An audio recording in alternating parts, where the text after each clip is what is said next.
if I told you that what she says about you is true? What if I told you that what she says about us all is true? Maya Angelou, one of the greatest human writers in history, has one of the famous pieces recited in the film Coach Carter. Our deepest fear is not that we are inadequate. Our deepest fear is that we are powerful beyond measure. It is our light, not our darkness, that frightens us the most. You playing small does not serve the world. Powerful words. Words that maybe a teenage boy needed to hear in the year 2002. You see, this teenage boy lacked a real sense of any voice, direction, or vision for his world. And as he went through his life and navigated these challenges, he found himself in negative situations, being influenced by negative people. So much so that he found himself in a place where he was about to be harmed by some local boys. This young man inadvertently was sent to a youth camp by his auntie. And at this youth camp, this young man's life changed forever.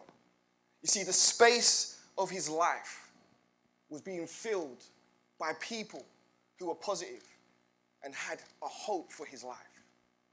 These people began to help him find vision. They helped him find his voice. And they helped him to see that his life could have direction and purpose. This young boy came back from that youth camp and ended up finding himself at college and then university. And when he finally returned back to his local community, he decided that he was going to be what those people had been for him at that youth camp. He was going to step into the space of so many young people who needed him. And so he began to go to schools and estates, on the streets, and schools and estates, and on the streets, finding as many young people as he could so that he could step into the unfilled spaces of their life and offer them a power to see that the world is bigger than their block. This young man began to travel the world and began to do this in different countries as well. This young man began to speak into leadership positions and leaders across the world in businesses and organizations. And that young man today is in this room. That young man is me. That's part of my story. I share this not to make myself look good, but to really serve as an example of what a life can look like when we decide to fill the space of people that need us. I call this the power of the unfilled space. You see, the human experience has always been about finding meaning and discovering space. Whether it's moving down the road to a new home or getting on a rocket and landing on the moon, it's something that is within us as human beings to try and find a space to fill. I guess the question that I have for us today is, what spaces are we filling? And are we finding power in those spaces? The power of the unfilled space. In 2014, I found myself in a midlife crisis. I'm going to frame it that way so you don't judge me when I tell you what I'm about to tell you. I was collecting football stickers. That's right, people. I was reliving my childhood. I was collecting World Cup 2014 stickers, and I was loving it. Absolutely loving it. I was so excited. Or as the young people say it today, I was gassed. And I found myself at this unprecedented stage collecting these stickers. 20 football stickers left. I'd never been here before. I mean, as a little child, I didn't really care the money I was spending because it was my mum's, but now I cared. I cared. 20 stickers left. But all of a sudden, I found myself in this situation where I kept getting double after double. The same sticker after the same sticker, and it was becoming so frustrating. And one day, as I sat there, I just made a decision. Do you know what? Forget this. I'm just going to take one of these stickers, one of these doubles, and I'm going to place it in the space that it shouldn't be going in. That's right. I'm going to take 296, and I'm going to put it in the space of 115. And it was as if almost a loud voice from deep within me shouted in my ear and said, Michael, you can't do that. If you do that, you will illegitimize the authenticity and the completion of your sticker book. think that's a parallel for our lives. That there are spaces for me and you that we are supposed to fill. And sometimes, instead of being the person that we are supposed to be, we make a decision to double up and try and fill spaces that were never intended for us to fill. Could it be today, as you sit here, you are being confronted with yourself to no longer be a double, but to step into the space that you're supposed to be in? Because there are people waiting for you to fill that space. That teenage boy needed those people at youth camp to step into his space and speak life into him. And if he never had that, he wouldn't be on this stage today. I know some of you are excited by this little contraption on this table over here. I see you looking onto this rather than me, so let me help you out. This is Newton's cradle. Newton's cradle is named after the mathematician and the physicist Sir Isaac Newton. Not because he invented this, but because it displays or demonstrates his third law of motion, which is very simple. That for every action, there is an opposite and equal reaction. And so, when one ball is pulled and let go, it transfers energy through the other balls, and momentum is developed because energy cannot die, it can only be transferred.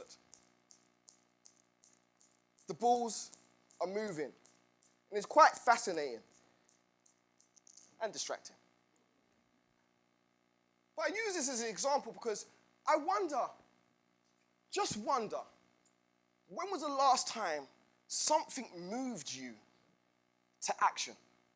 Something beyond yourself. Someone beyond yourself. When was the last time that you were moved by a dream that you had? When was the last time that you were moved by a vision, or by someone's voice, or by the way someone touched and marked your life? When was the last time you stepped into the space of someone else's world who needed you? Because whether we like it or not, our lives are all interconnected. Our stories resonate with one another, and they tell us each other who we are. Reminds me of a story about Little Santa Fe. Little Santa Fe is a town in the US, formerly known as Blue Camp 20. It was called Blue Camp 20 because it was by the Blue River. And it was meant to be a camp, meaning people weren't supposed to settle there. They were just supposed to come and camp. Thousands of people would come to Blue Camp 20 as they prepared themselves for the ordeal of traveling 20 miles to Santa Fe. So as they sat there at the camp and prepared themselves, they got excited about the possibilities of fortune and gold as they reached Santa Fe.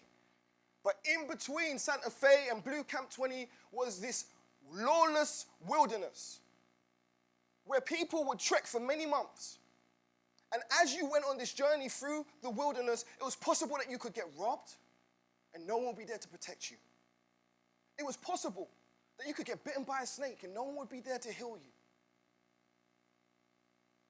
It was a wilderness that filled so many people with fear. And so many people chickened out of the journey to Santa Fe. Instead, they settled at Blue Camp 20, which became a little version of the once big dream. They decided that they'd settle there, and Blue Camp 20 became Little Santa Fe. Never intended to be that, but that is what it became. People would stay in Little Santa Fe, and they would make a life for themselves, get a trade, shoe horses, maybe get a saloon bar. A little version of the once big dream they once had. I wonder how many of us have been hurt, injured, disappointed, rejected, failed. And we settle for a little version of the once big dream we had for our lives. I wonder how many of us are not willing to pay the price and count the cost it takes to travel through that wilderness experience to get to our Santa Fe's.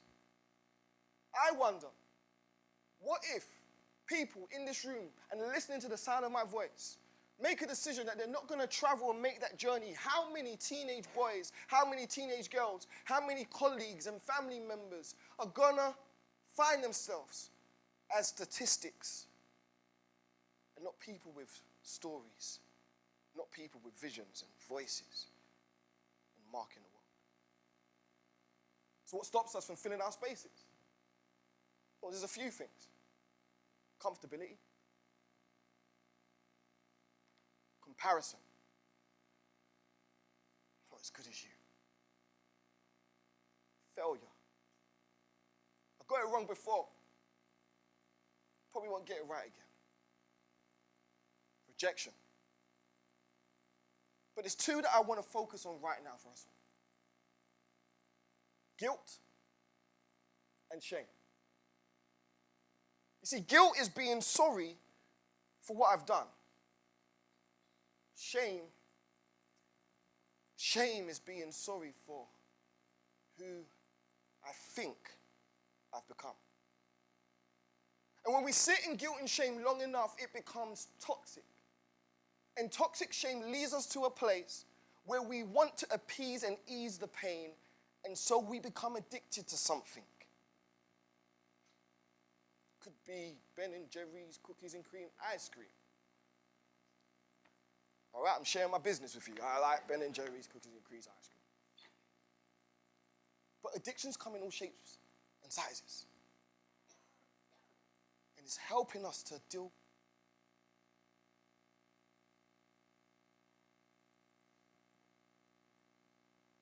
It's trust. Learning to trust ourselves. Learning to trust others. Learning to trust purpose.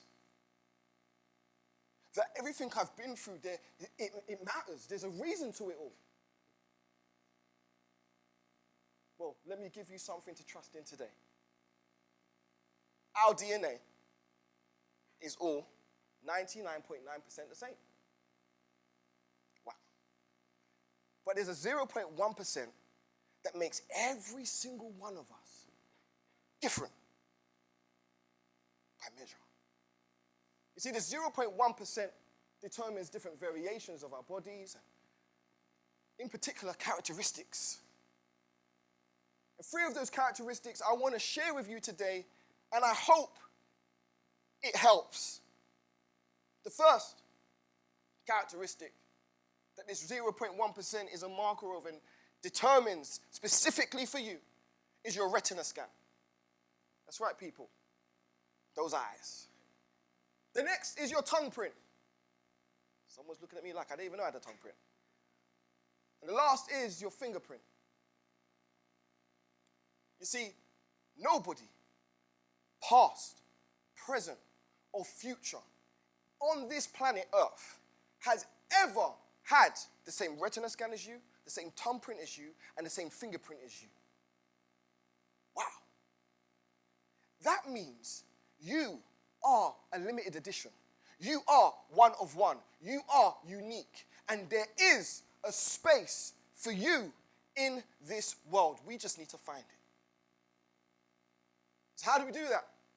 Well, I believe the retina scan speaks to vision. That every single one of us has our own unique perspective of the way we see the world. You ain't crazy. You're just you.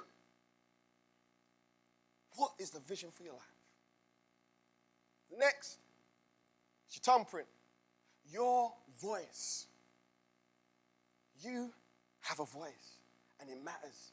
Your story matters. Your account matters. Your narrative matters. And the world needs to hear it, because there are people in spaces dealing with things that if you were to step in and share your story and use your voice, you could save them years of damage. Maybe propel them to some sort of freedom in days.